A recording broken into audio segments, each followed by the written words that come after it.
Om kwartier voor 6 maas krijgt de brandwacht de melding van de brand. Al gauw slaan de vlammen uit het dak en is er een protte reekontwikkeling. Het gebouw wordt al meer dan 20 jaar gebruikt als clubgebouw van de plaatselijke scouting. Een drama voor de vrijwilligers. Ze kennen het haast net leeuwen als ze van hem bij het gebouw sjoggen. Ja, dat is heel ontzettend jammer natuurlijk. Je bult hier in stutsen en het is gewoon het is fjot.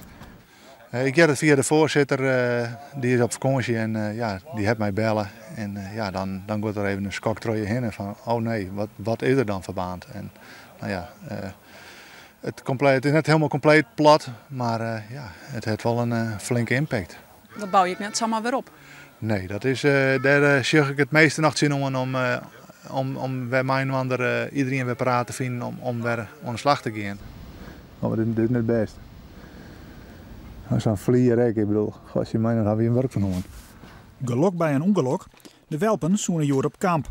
En dus wie een part van het materiaal al inpakt.